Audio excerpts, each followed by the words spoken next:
Halo, selamat malam pemirsa. Tanggal 17 Januari 2023, Mario mendapatkan laporan dari APA tentang perbuatan tidak menyenangkan David ke kekasihnya AG. Sebagai pacar, Mario melakukan konfirmasi ke AG. Lalu di tanggal yang sama, di tanggal 20 Februari 2023, karena merasa kesal, Mario menghubungi Shane untuk menceritakan kejadian tersebut kepada Shane. Shane kemudian memprovokasi Mario untuk menghajar David. Mario, Shane, dan kemudian AG pergi bersama ke kawasan Ulu Jami untuk menemui David yang saat itu tengah berada di rumah temannya. Sebelum menemui David, AG sudah mencoba untuk menghubungi David dengan alasan ingin mengembalikan kartu pelajar. Selain itu, dalam perjalanan Shane menyatakan menanyakan perannya saat Mario mengkonfirmasi ke David. Lalu ternyata Mario meminta Shane untuk merekam, bahkan Mario memberikan ponselnya kepada Shane. Saat bertemu dengan David, Mario menyuruhnya untuk melakukan push up sebanyak 50 kali. Namun sayangnya David hanya sanggup untuk melakukan push up sebanyak 20 kali. Karena tidak sanggup melakukan push up, Mario kemudian menyuruh David untuk melakukan sikap taubat. Sembari menyuruh Shane untuk mencontohkan sikap taubat itu seperti apa. Namun David menolak untuk melakukannya. Atas penolakan tersebut, Mario meminta David untuk kembali push up diiringi dengan tendangan di perut dan juga kepala David. Tidak hanya itu, Mario juga menginjak-injak kepala dan leher David. Melihat kejadian tersebut, ada satu saksi berinisial N yang juga adalah ibu dari teman David yang berusaha untuk menolong sambil kemudian berteriak memanggil satpam. Satpam kemudian menghubungi Polsek Pesanggerahan. Saat polisi tiba di TKP, polisi langsung mengamankan Mario, Shane, serta AG. Tidak hanya di situ, buntut panjang dari kasus pengeroyokan Mario kepada David ini, kini Mario dan Shane menjadi tersangka. Pada hari ini, AG juga menjadi anak yang berkonflik dengan hukum. Selain itu, harta tidak wajar dari orang tua Mario juga terkuak dan akhirnya membuat gempar berbagai lapisan masyarakat. Inilah kontroversi. Anak pejabat berulah, semua susah. Bersama saya, Afiani Malik.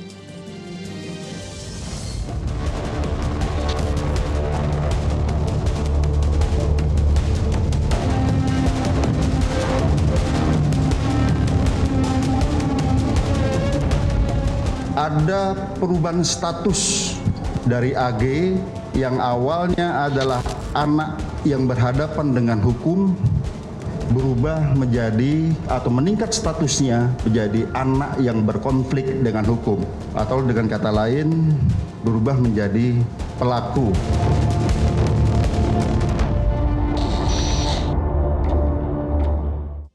Dan pemirsa, untuk membahasnya sudah ada para narasumber di sini. Di sebelah kanan saya ada anggota Komisi 3 DPR RI, Jazilul Fawait.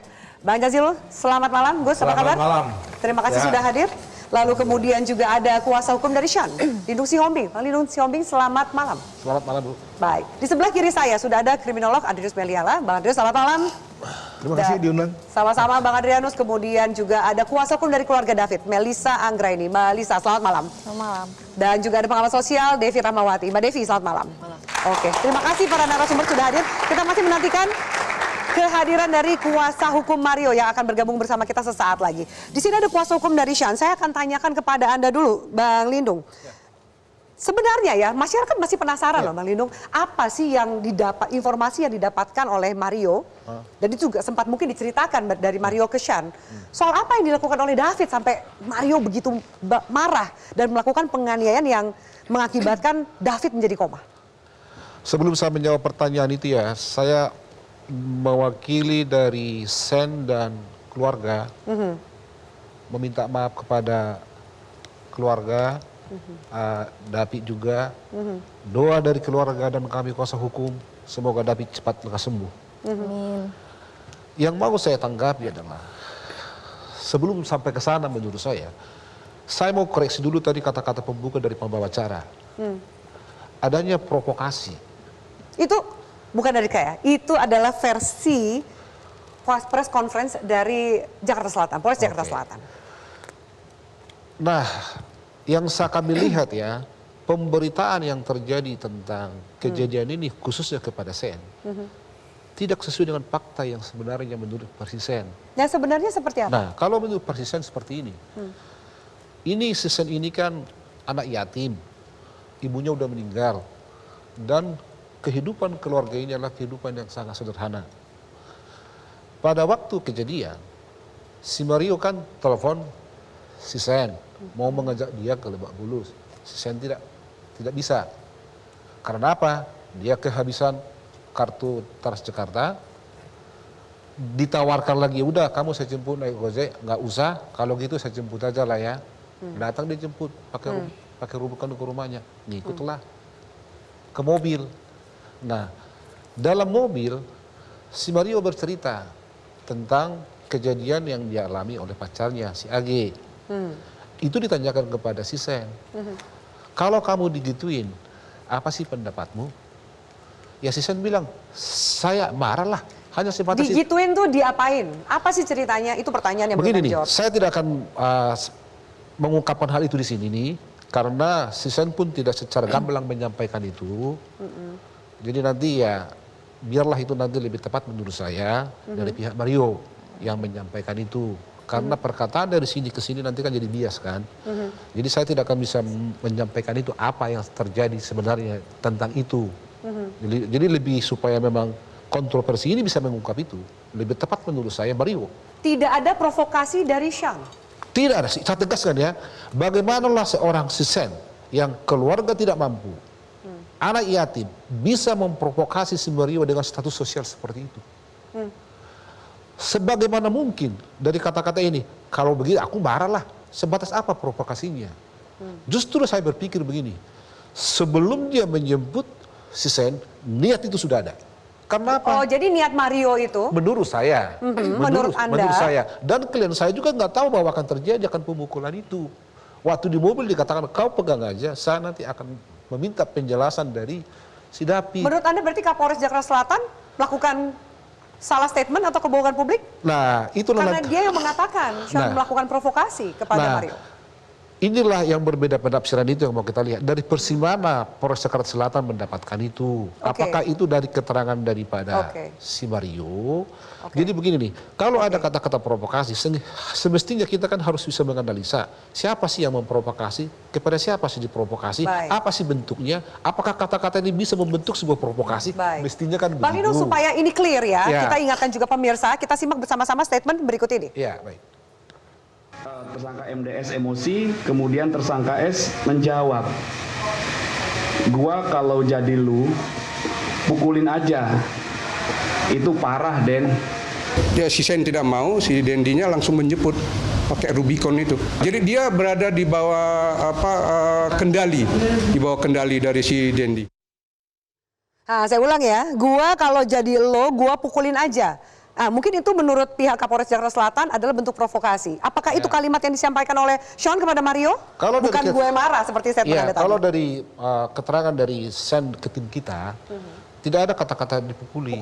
Jadi kalau saya marah lah, hanya sebatas itu aja katanya. Jadi apa kerjaan saya? Ya kau videokan aja. Ini handphonenya.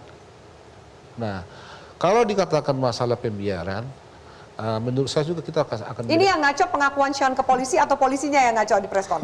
Oh ya, kita nggak bisa kesimpulan seperti itu. Kita kan masing-masing punya versi nih. Versi kita seperti ini. Ini yang ngomong Kapolres loh. Iya, artinya begini. Nggak main-main loh. Iya, begini nih.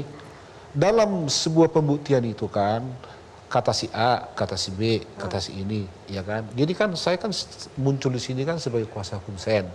Ya saya tentu akan membawakan versi Sen kan. Oke, baik. Ini peran statement ya, antar lawan sesama lawyer, antara statement dari pihak polisi dengan lawyer juga banyak yang berbeda. Bang Andreas, kalau kemudian ya kita dengarkan tadi kita putarkan statement dari Kapolres Jakarta Selatan saat melakukan preskon, ada statement dari Bang Lino sebagai kuasa hukum Sean, nggak ada itu provokasi. Tapi statement yang disampaikan adalah gue marah menurut versi kuasa hukum. Tapi menurut Kapolres, gue jadi lu, gue pukulin aja. Bagaimana Anda melihat ini Bang Andreas? Ya jamak ya bahwa penasihat hukum akan mengambil versi teringan dari klien masing-masing. Dan ini lalu menjadi menarik karena kalau misalnya ketiga orang ini, Mario, David, dan AG, itu pada awalnya adalah saling mengenal dan mungkin punya hubungan, sekarang mereka saling mencuci tangan, membela diri dan menunjuk yang lain.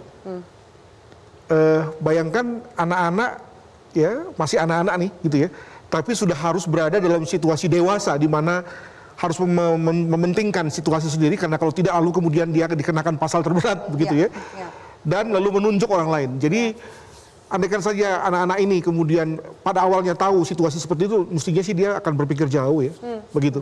Oke, menurut Anda seperti itu. Baik.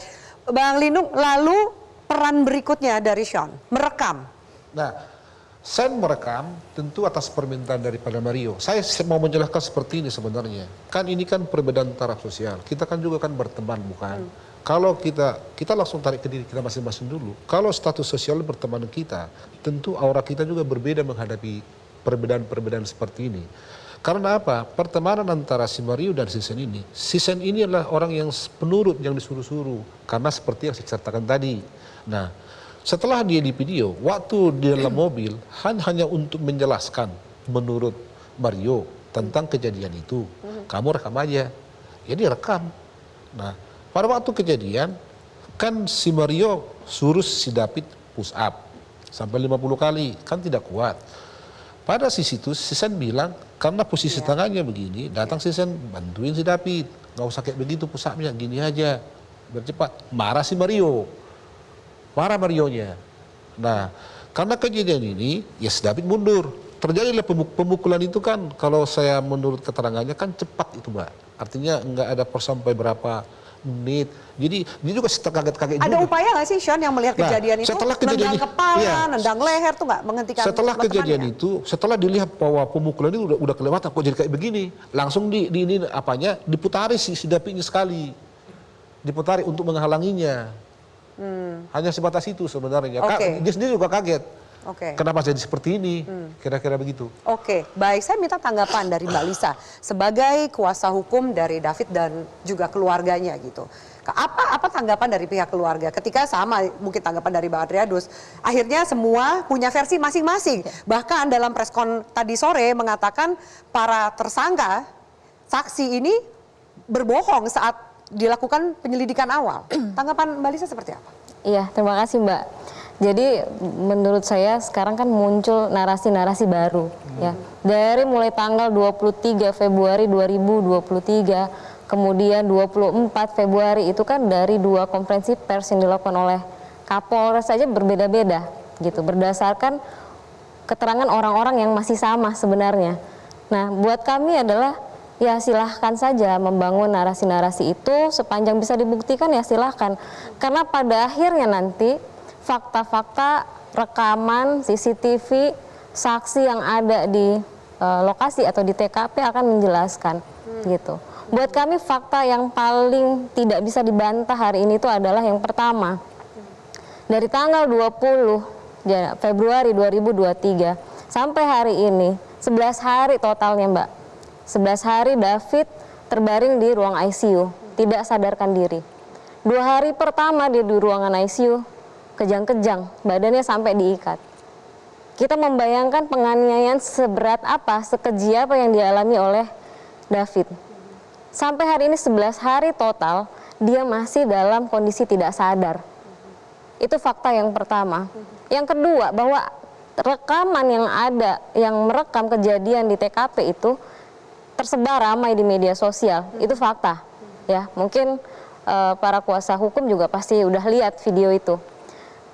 Tidak bisa disangkal ketidaksadaran David hari ini itu karena perbuatan penganiayaan, di mana ada 3 orang anak muda, yang 1 menggila menganiaya, yang 2 diam aja. Mungkin kalau Mbak dengar dari rekaman itu tidak ada, itu kan saya begitu lihat ngilu ya, mungkin teman-teman rekan pengacara juga ngelihat itu sakit ya, mendidih hati kita ngelihatnya. Tetapi saya lebih sering mendengar, saya dengarkan pelan-pelan. Tidak ada suara apapun yang melerai, mencegah, menghentikan, baik dari anak yang berkonflik hukum AG maupun dari Shane. Tidak ada satupun yang menghentikan sampai ada si saksi tetangga yang menghentikan dengan bilang, "Hoi," akhirnya baru berhenti. Bisa bayangkan nggak kita seandainya ibu itu tidak datang, seandainya para tetangga itu tidak datang, karena terhentinya kondisi penganiayaan itu bukan karena kehendak mereka sendiri, Ya. tapi karena dihentikan orang lain. Ya. Itu fakta, karena ada rekamannya. Ya. Kemudian apa? Bahwa sampai detik ini, ya, tidak bisa dipungkiri, akhirnya keluarga itu kan dari kemarin fokus dengan kondisi kesehatan, fokus dengan kondisi kesehatan David, di mana sampai detik ini masih belum bisa mencerna nih keluarga, gitu. Oke. Penganiayaan yang dialami sangat-sangat brutal. Seandainya ada salah satu, karena kalau tadi rekan sampaikan itu karena relasi kuasa, ya, urusan status sosial, ini kita lagi ngomongin kemanusiaan gitu.